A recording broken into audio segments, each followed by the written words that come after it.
Olá pessoal, sejam todos bem-vindos a mais uma live para o projeto pré-militar Paulo Freire e também para o nosso canal no YouTube, tá? Então, antes de mais nada, cumprimentar vocês, bom dia, boa tarde, boa noite, boa madrugada para você que assiste as lives em horários diferentes.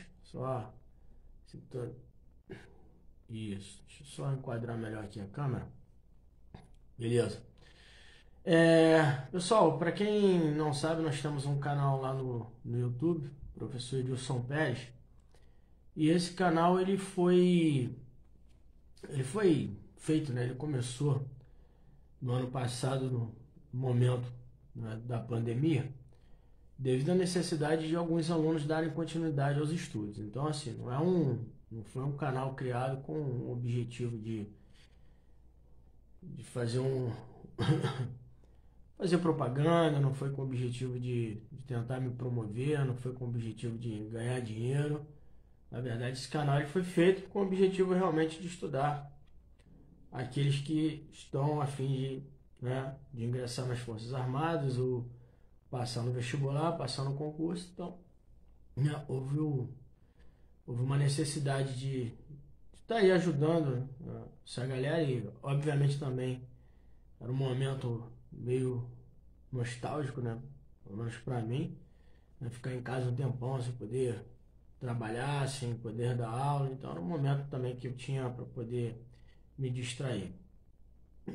Por que eu estou falando isso? Porque algumas pessoas acham que o canal ele tinha que ser um pouco mais profissional, deveria ter animações, vídeo, ou seja, uma chamada melhor, uma filmagem melhor.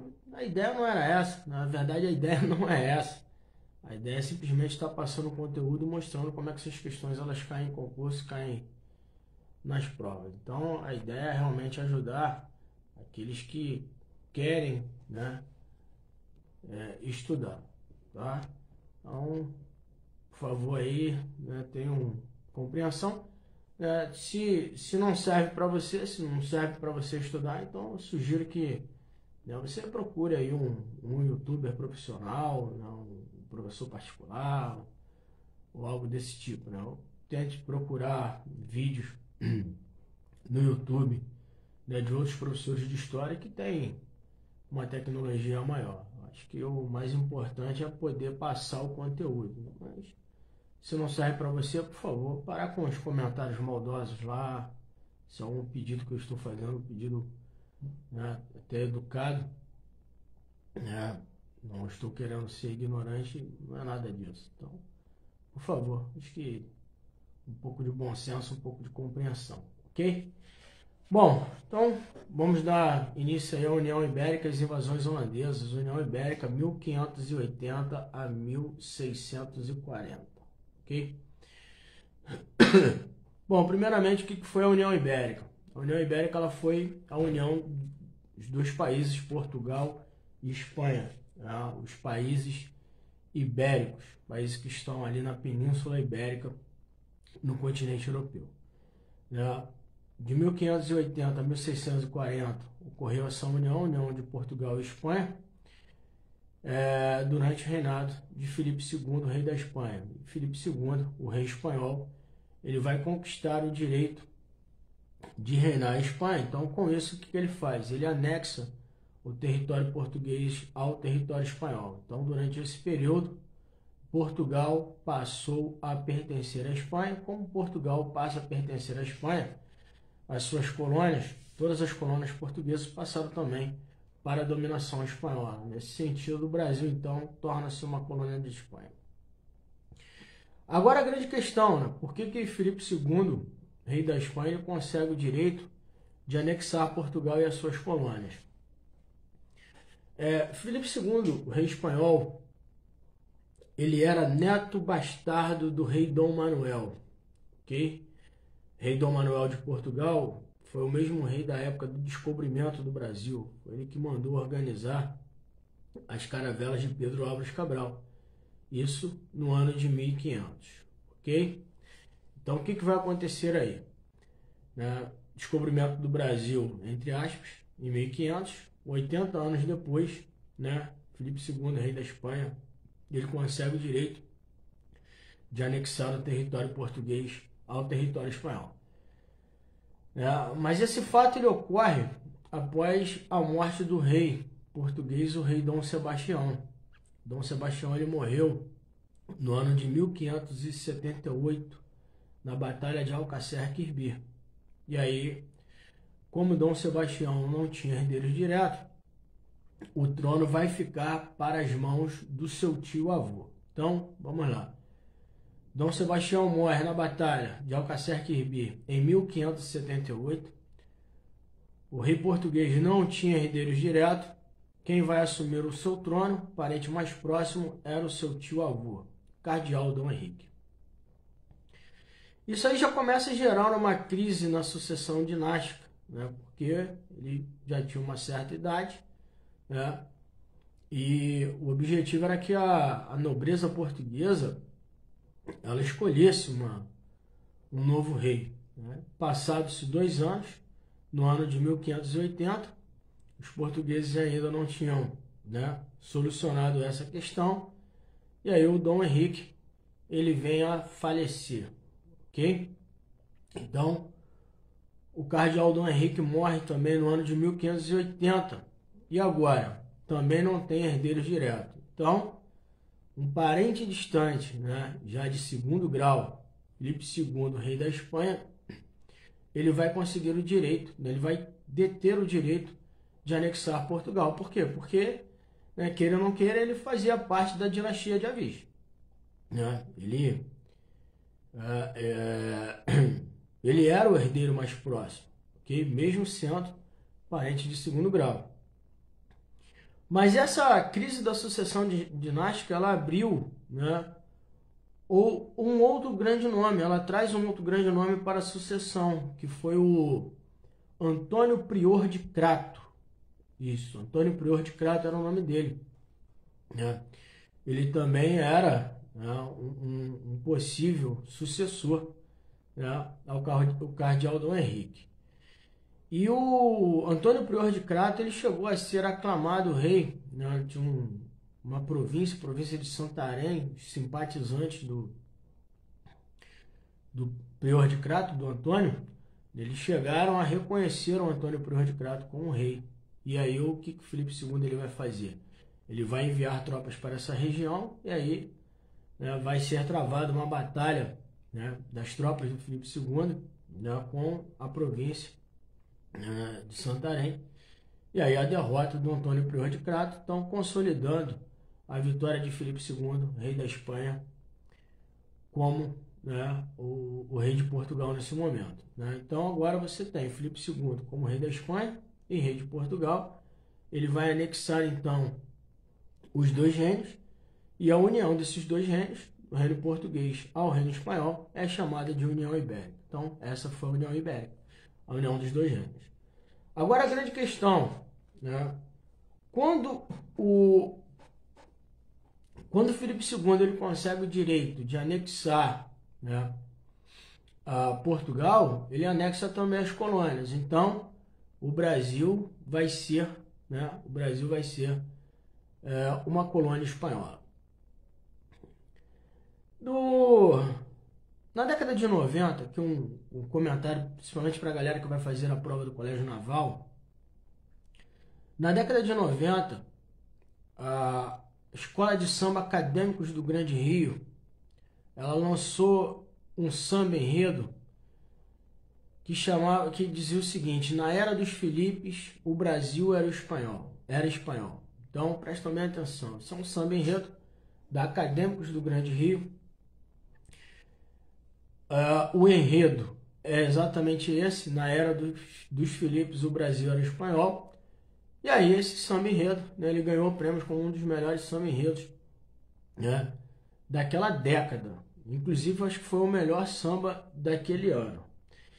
E esse samba enredo, ele tem toda uma riqueza histórica nesse samba, né, que mostra exatamente esse momento da União Ibérica. Então, para você que vai fazer a prova do Colégio Naval e também a galera que vai fazer o vestibular, vai fazer a UERJ, eu também já vi, né, esse samba enredo sendo mencionado numa questão da UERJ, né? E um grande detalhe, esse samba ele mostra uma das consequências da União Ibérica para a cidade de Duque de Caxias, no Rio de Janeiro, né? Como que a União Ibérica ela vai refletir diretamente, né, na cidade de Duque de Caxias? Na questão de uma igreja existente na cidade de Duque de Caxias, que é a igreja de Nossa Senhora do Pilar. Então, a galerinha aí do pré-militar e do pré-vestibular Paulo Freire, né, com certeza sabe, né, a igreja que eu estou falando. A igreja de Nossa Senhora do Pilar, ela tem uma grande importância histórica. Por quê? A igreja Nossa Senhora do Pilar, ela foi concretizada durante o período da União Ibérica, ok? Então, durante o período da União Ibérica, nós temos a concretização da igreja Nossa Senhora do Pilar. Ela já estava sendo construída, e aí, inicialmente uma capela, né, e aí depois as construções, né, obviamente, foram avançando a ponto de ser consolidada uma igreja, a igreja de Nossa Senhora do Pilar.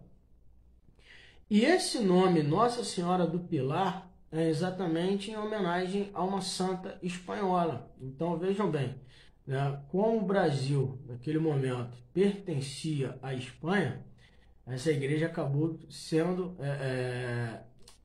agraciada com o nome de uma santa. Foi escolhida uma santa espanhola, Nossa Senhora do Pilar. Então, por isso, o nome da igreja de Nossa Senhora do Pilar. E isso foi mencionado também no samba enredo da Acadêmicos do Grande Rio. Ok? Agora, uma outra grande consequência dessa União Ibérica foi a questão das invasões holandesas. Ok?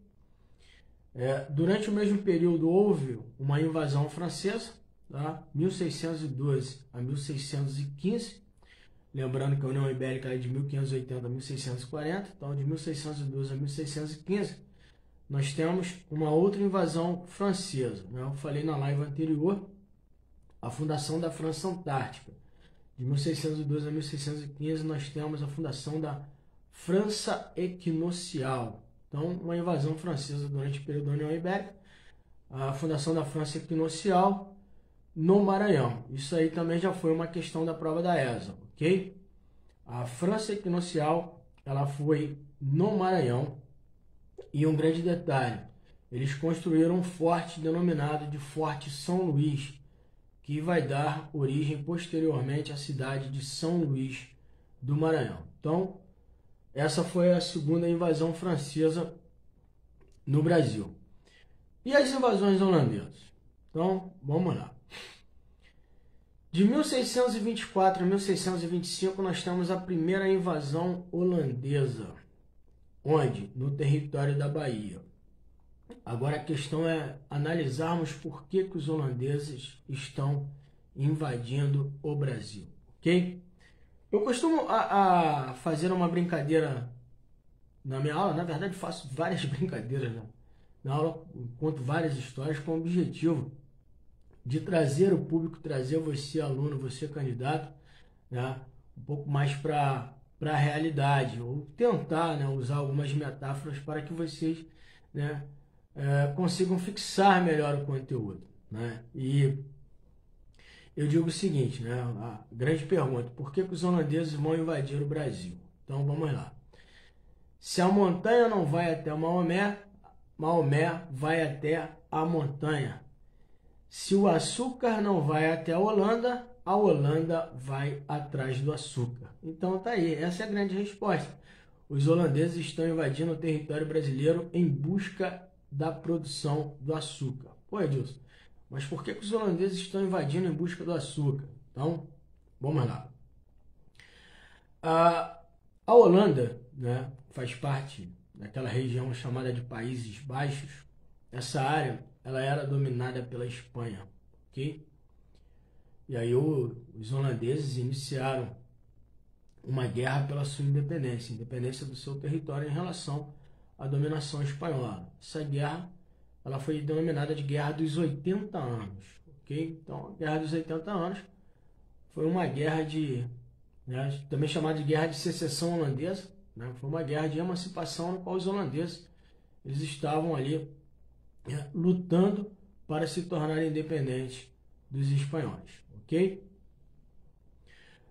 Na época que os portugueses produziam açúcar, né, no Brasil, né, o Brasil era colônia de Portugal, somente Portugal, antes da União Ibérica que eu estou falando, o que os portugueses eles faziam? Os portugueses eles vendiam açúcar para os holandeses eles refinavam, né, o açúcar e distribuíam o açúcar no mercado europeu. Então nós percebemos que o açúcar ele tinha uma grande importância econômica, uma grande valorização econômica naquele período. Era um produto que gerava, né, uma boa renda, uma boa quantidade de capitais. E aí o que acontecia então?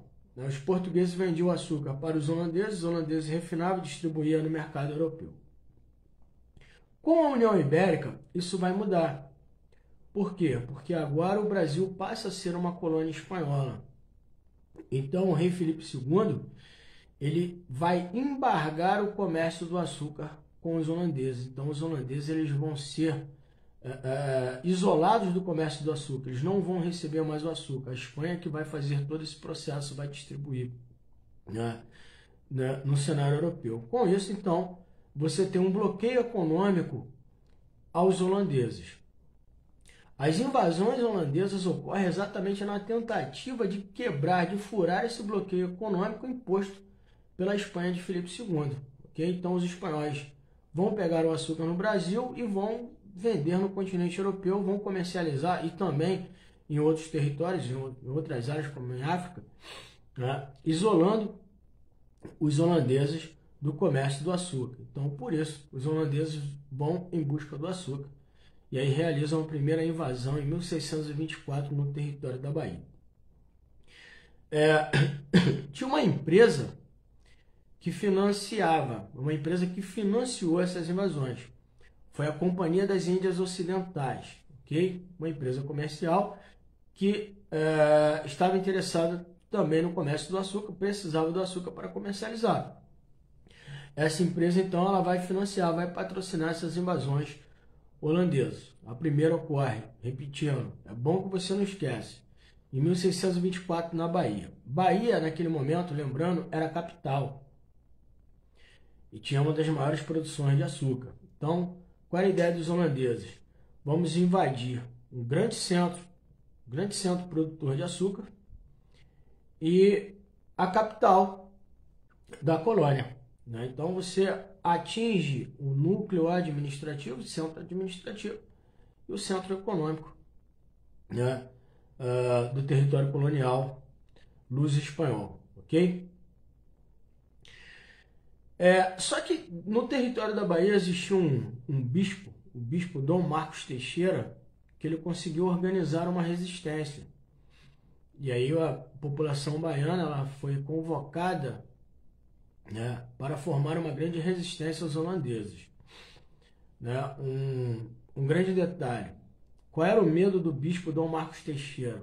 O medo do bispo Dom Marcos Teixeira é que esse território se tornasse um território protestante. Por quê? A Holanda ela já era protestante naquele momento, ok?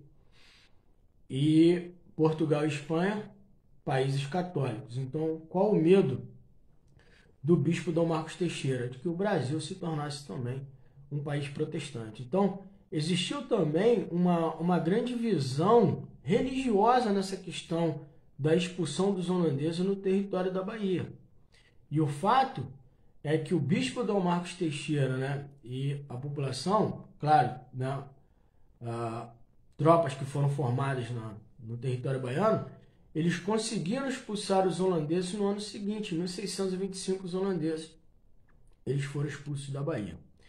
Parou por aí? Não. Os holandeses ficaram mais 5 anos se preparando para uma nova invasão e agora conseguem invadir uma capitania que militarmente ela era muito mal aparelhada, que era a capitania de Pernambuco, que também tinha uma outra grande produção de açúcar. Então, a segunda invasão holandesa, 1630, no território pernambucano. Essa invasão ela já obteve êxito. E aí um grande detalhe. Os holandeses invadiram em 1630 E teve um nativo de Pernambuco, Domingos Fernandes Calabar, que ele ficou do lado dos holandeses, ele auxiliou os holandeses dentro do território pernambucano. Aí eu falo sempre sobre a questão, né, a importância, para você que quer ser sargento, né, a importância de conhecer a geografia local. Você conhecer o clima, a vegetação, o relevo, a hidrografia da região. Por isso, estudar a geografia é extremamente importante. Não somente por isso, né, outros fatores também. Mas esse é um fator fundamental, principalmente para quem vai para o Exército. Okay? O Domingos Fernandes Calabar, ele conhecia as trilhas, ele conhecia as matas da região. Então, ele foi guiando os holandeses naquela área. E aí muito se fala, e até hoje a historiografia portuguesa, né, e tem alguns poemas portugueses que falam que o Calabar ele foi um grande traidor. E mencionam a traição de Calabar. Né? Por que Calabar teria sido um grande traidor? Né? Bom, o que o Calabar ele desejava, o Calabar ele era um mulato, e como mulato, né, obviamente ele não conseguia ter uma grande projeção social. Lembrando que naquela época, né, somente os brancos fazendeiros, né, donos de negros escravizados, né, conseguiam assumir as câmaras municipais. Né?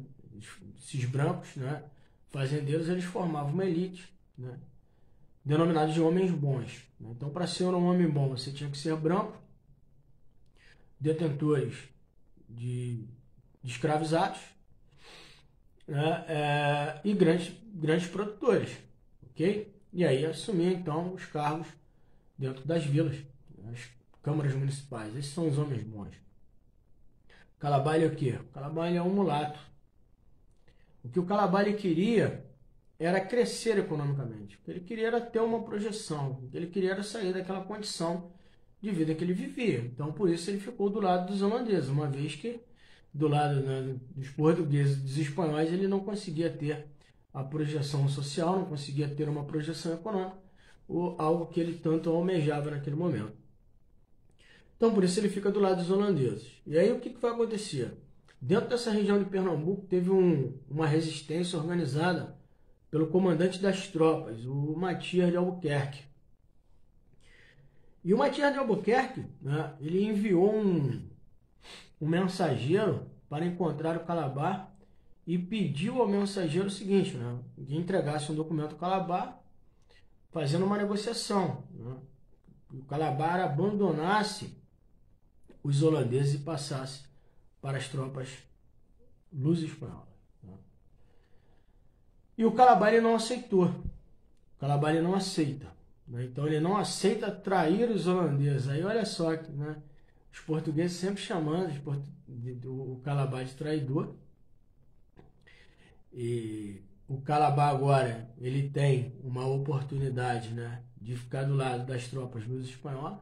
Ele não sai da aliança com os holandeses. Ele não aceita essa negociação, fica do lado dos holandeses. O que vai acontecer depois?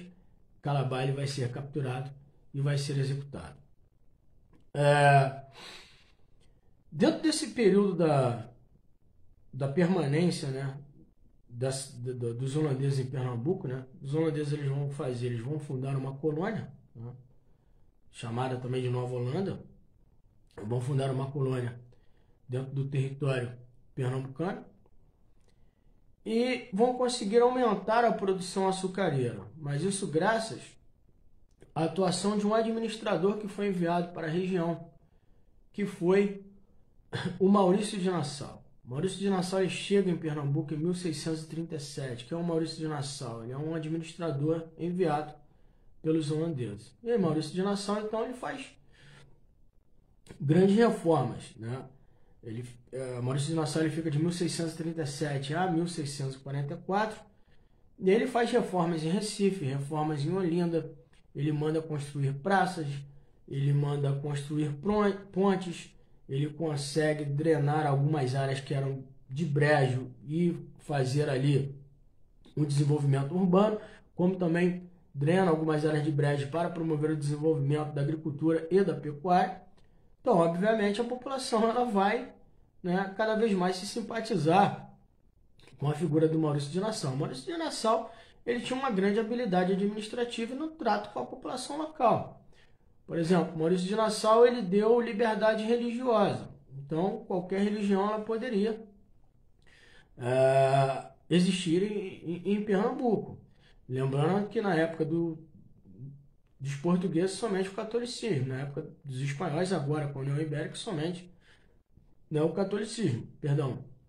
Mas com Maurício de Nassau não. Então você tem uma liberdade religiosa. Então se é católico, protestante, né, ou até o judaísmo vai estar valendo, né, dentro desse território pernambucano. E ainda aí uma questão muito interessante que ele faz a concessão de empréstimos. Então empréstimos de capitais para os fazendeiros.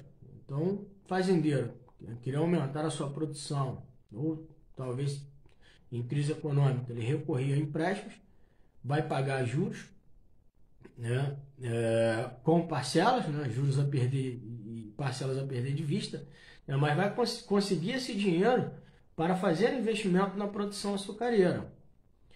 E depois que tivesse produzindo açúcar, eles conseguiam vender para os holandeses. Então imagina só, antes você não tinha nada.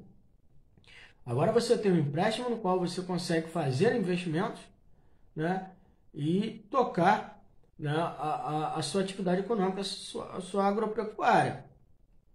Obviamente, essa população local ela vai ficar cada vez mais ao lado dos holandeses, ao lado de Maurício de Nassau. Só que aí acontece, né, um revés. Né, a Companhia das Índias Ocidentais, aquela empresa que financiou as invasões holandesas, eles vão alegar que Maurício de Nassau não conseguiu obter lucro. Né? Na verdade, não era que a administração de Maurício de Nassau estava dando prejuízo. A questão não era essa. A questão é que a administração de Maurício de Nassau não estava dando o lucro que a Companhia das Índias Ocidentais ela desejava. Então, o que a Companhia das Índias Ocidentais ela vai fazer? Ela vai retirar o Maurício de Nassau da administração. Isso em 1644. E aí vai enviar um novo administrador. O novo administrador chega no território pernambucano e aí no ano de 1645, o que essa nova administração holandesa ela vai fazer? Ela vai romper com todas as realizações anteriores, as realizações de Maurício de Nassau, inclusive na questão de empréstimo de capitais. Não vai mais emprestar capitais, e o dinheiro que tinha sido emprestado antes, agora você vai ter mais juros, juros mais elevados e uma cobrança de impostos cada vez mais árdua. Né? Aumento da cobrança de impostos no território pernambucano, mexeu no bolso do indivíduo, obviamente vai dar revolta. Então essa nova política administrativa, né, imposta em Pernambuco pelos holandeses a partir de 1645, ela vai provocar uma grande reação. Né? E essa reação dos pernambucanos ela foi a chamada insurreição pernambucana. A insurreição pernambucana ela foi um levante da população de Pernambuco contra a presença dos holandeses. Os pernambucanos resolveram expulsar os holandeses daquela região. E aí começa então os conflitos, a insurreição pernambucana, que foi de 1645 a 1654. Em 1654, os holandeses eles foram expulsos definitivamente do território pernambucano. Antes de dar continuidade a essa questão dos holandeses, gostaria de lembrar vocês que em 1640 acaba a União Ibérica. Então vejam vocês, olha só. Em 1640 acaba a União Ibérica. Em 1645 começa a insurreição pernambucana. Edilson, como é que termina a União Ibérica? A União Ibérica ela termina em 1640, quando a nobreza portuguesa ela resolve mudar de dinastia. A dinastia de Avís ela sai do poder em 1640. E aí os portugueses eles escolheram o Duque de Bragança, como rei de Portugal. Então agora uma nova dinastia, uma nova família vai assumir. Né? Que dinastia foi essa? Foi a dinastia de Bragança. Coloca-se a dinastia de Bragança no poder em 1640, então acaba com a União Ibérica. É Portugal de um lado e Espanha do outro. Ok? em 1645, início da insurreição pernambucana. Em 1654, os holandeses expulsos de Pernambuco, claro, com o apoio das tropas portuguesas, ok? O que os holandeses eles fizeram? Os holandeses eles levaram mudas de cana-de-açúcar e cabeças de gado para as Antilhas e lá fundaram suas colônias, as Antilhas holandesas. Aí vai gerar um grande problema, né, para os portugueses, para os produtores de açúcar no Brasil naquele momento, ok? Que problema foi esse? Quando os holandeses foram expulsos e levaram mudas de cana-de-açúcar para as Antilhas, eles passaram a produzir o açúcar nas Antilhas. O açúcar holandês, ele já era de melhor qualidade, ele já era refinado nessa região e os holandeses distribuíam no continente europeu e também em outras áreas, né, outros polos econômicos. Então, os holandeses eles passaram a concorrer com o açúcar produzido no Brasil, o que provocou uma crise açucareira no território brasileiro, ok? Então, uma das consequências da expulsão dos holandeses de Pernambuco foi a decadência açucareira, né, do açúcar dentro da colônia portuguesa, ou seja, dentro do território brasileiro, porque o açúcar holandês ele era melhor, ok? Bom, não poderia deixar de comentar com vocês algumas questõezinhas da prova da ESA, ok? Então, material aqui, irei posicionar melhor, tá, a câmera para que vocês assistam aqui. Vamos lá, beleza, foi. Posicionar aqui. Então, vamos lá. Aí, ó, agora acho que vai, hein? Primeira questão. Com o fim da União Ibérica e a reconquista de Pernambuco por parte dos portugueses, os holandeses passaram a montar o seu campo de cultivo de cana-de-açúcar. Então, olha só, consequência, acabei de falar, né? Consequência da expulsão dos holandeses. Os holandeses eles foram para onde? Para a região das Antilhas. Então, aqui, ó. Na verdade, aqui, ó, nas ilhas, letra D, nas Ilhas Antilhas na América Central, gabarito, letra D, as chamadas Antilhas Holandesas. Ok? Questão número 2. Brasil e Portugal, a partir de 1580, passaram para o domínio da coroa espanhola. Por quê? Letra A. A Casa Real Portuguesa se extinguira com a morte de Dom Sebastião, que não deixou herdeiro ao trono. Aqui, ó, número 2, gabarito, a letra A. E aí vem, ó, os portugueses queriam ser governados pela Espanha. Claro que não. O rei da Espanha era irmão de Dom Sebastião. Não, não era irmão. Não houve a União Ibérica no ano assinalado. Claro que houve. Então, gabarito, letra A. Passando aqui.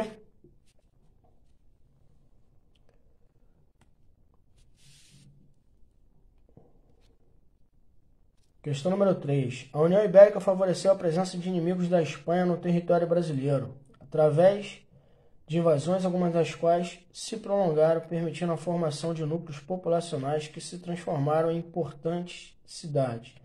Nessa perspectiva, a cidade de São Luís, capital do estado do Maranhão, foi obra de... Olha só como é que essa questão aqui, galera, tem uma pegadinha. Ele vai falando da União Ibérica, aí ele fala, ó, de inimigos da Espanha, aí você vai imaginar quem nesse período? São os holandeses, correto? Só que os holandeses eles invadiram onde? A Bahia primeiro e depois invadiram o território de Pernambuco. Olha só o que ele pediu aqui na questão, ó. A cidade de São Luís, capital do estado de Maranhão. A cidade de São Luís do Maranhão foi fundada por quem? Tá aqui, ó. Invadida por quem? Franceses. Eu falei para vocês que os franceses invadiram de 1612 a 1615. Correto? E fundaram o Forte de São Luís, que depois dá origem à cidade de São Luís do Maranhão. Legal? Uma das consequências da expulsão dos holandeses no Nordeste em 1654. Decadência da atividade açucareira, gabarito, letra A. Vamos para B, ó. Volta do domínio espanhol. Não, não foi a volta do domínio espanhol. Aumento da produção cafeeira. Não. Expansão da produção de couro. Também não. Criação da Companhia de Comércio de São Paulo. Negativo. Uma outra questão aqui.